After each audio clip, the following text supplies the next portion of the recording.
Karen Huger has finally, after all these years, she has finally entered rehab. What's up, you guys? It's Layla Lynn, and I'm back with another video. In this video, I wanted to talk about Karen Huger being absent from the Real Housewives of Potomac filming of the reunion. The season reunion was just filmed, and Karen was not present. Karen was scheduled to be present. She's a big part of the cast, and every year she sits in the first seat right beside Andy on every reunion stage. But she was not present this year, and it seems that Karen has finally decided to face reality. It's a moment of honesty for Karen, and she has entered rehab. So we're going to get into that in this video. But first, if you're watching and you haven't yet subscribed to my channel, I'm Layla Lynn. I do celebrity news and nostalgia, including Real Housewives of Potomac tea. I do Real Housewives of Potomac, Real Housewives of Atlanta, and a little bit of Real Housewives of New York as needed. So if you haven't subscribed, make sure you subscribe. We are on the road to 500,000 subscribers. We're hitting 500,000 subscribers this year. So make sure you subscribe, and everyone click the thumbs up button if you like this type of content. All right, you guys, so we need to talk about our favorite show on Bravo. This is our favorite show on Bravo, Real Housewives of Potomac. They have filmed their reunion. They have filmed the season reunion and released the seating chart. Now the reunion has been filmed. They released the seating chart. And I feel like you can hear the gasp in the comment section. You can hear the gasp of people like, where is Karen? Where is the Grand Dame? Where is the concubine of Thomas Jefferson? And where is she at?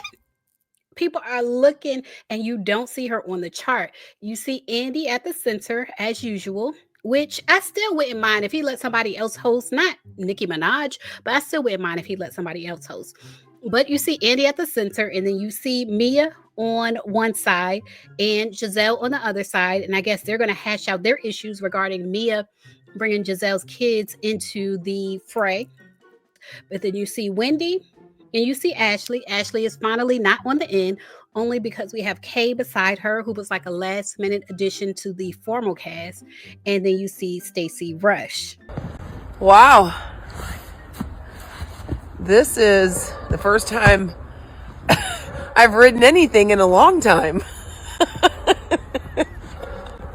Happy snow day. Shout out to Stacey for getting back in the saddle, getting back on that thing. But in any case, if you look in the comments, one of the first people you see is Portia. Portia is like, where is Karen? Because I believe they have a friendship. Ashley Brittany from Love and Marriage DC is like, this feels so incomplete. Like, we missed the Grand Dame. Bingeworthy. Shout out to Bingeworthy. He said, nah, Karen, I'm so done, diva. Shout out to the Brooke Ashley, but the Brooke Ashley is like OMG. And you don't know, like when you see this posted, like you don't know if Karen skipped out because maybe she didn't want to face the fire. Like Karen seems to be like a very delusional person, and she seems to be the type of person to not want to have her feet held to the fire, to not want to be in the hot seat, especially after that video was released. That video was awful. The DUI video, it was awful. It was awful. And so it's not clear in this post if Karen didn't attend the reunion because she just didn't want to be in the hot seat, but her team did release a statement. Shout out to the Queens of Bravo. Make sure you follow them on Instagram. They said, Karen Huger's statement on skipping today's reunion. Karen Huger released a statement via her rep. Quote, Karen made the important decision to enter a private recovery program. Rehab.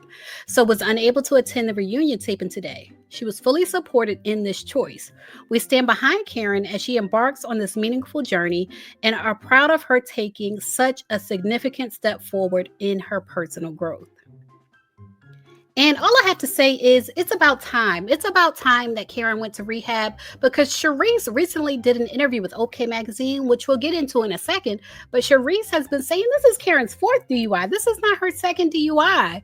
This is not the second time that she's been caught like this. This is actually the fourth time. And so on previous occasions, like the charges were kind of like lessened. So it looks like this is Karen's second DUI, but this is her fourth. Charisse did an interview with OK Magazine. And most of the time when Sharice does an interview, it is about Karen. It seems to be Sharice's mission to expose Karen.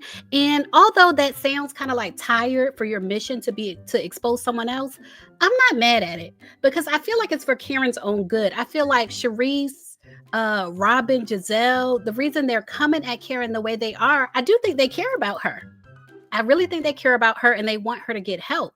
And so they say she needs to get help. Sharice Jackson Jordan claims the truth about Karen Huger will come to light after DUI videos were released.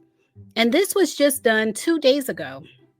They did an interview with Sharice and she said, quote, "It's really sad because what you see in those videos, that's a normal day in the life of Karen Huger. That's normal." And she said she wasn't shocked by the videos. She said technically she has 4 DUIs. One was actually reduced to a probationary type of thing so that you don't have to encounter conviction. And so that's why you don't see 4 DUIs, like if you look up her records, but it actually was 4 according to Sharice. And she said, quote, "With that being said, that was 4 times she got caught. So imagine how many times she didn't get caught." And she said, quote, "I'm just glad in all these years, no one, including herself, was hurt. I'm happy for the mere fact that hopefully she will never drive again. And hopefully this is a wake-up call for her that she needs to get help. It's as simple as that." And she said Karen doesn't drink on camera, which we saw on the latest episode. Karen was saying it's not that she doesn't drink. She just don't drink with these ladies. And she said Karen doesn't drink on camera with the ladies because, quote, "she knows once she gets going, she gets gone." If you missed my video on Sanaa Lathan, she was kind of saying something similar about herself. She was just reflecting on the fact that she doesn't drink often, but when she does drink, she does way too much. I'll put a link to that in the top right-hand corner. She said, "We'll have to see how this all plays out on January 29th. That's the date of Karen's sentencing." And I believe that's the reason that Karen has now gone to rehab. From what I've heard, even judges say, like when a person shows up for sentencing, they look for them to have done something, like some type of treatment program, some type of something. And so I think Karen is doing the rehab before she goes to sentencing so that she doesn't go to jail. She don't want to go to jail. I want her to go to jail. I do. I want Karen to go to jail because it's only fair. But Karen doesn't want to go to jail. She'd rather go to rehab, which is where she should be. So she said that she was surprised that the state of Maryland let Karen get away with this behavior to this day because she said Maryland is a tough state that doesn't play when it comes to DUIs. But she says that Karen hates her, quote unquote, hates her due to her having lived in Potomac for 20 years and knowing the truth about Karen. But she says she doesn't dislike Karen. She said, quote, "I think Karen is a funny person, but she needs to get help. And that's the bottom line."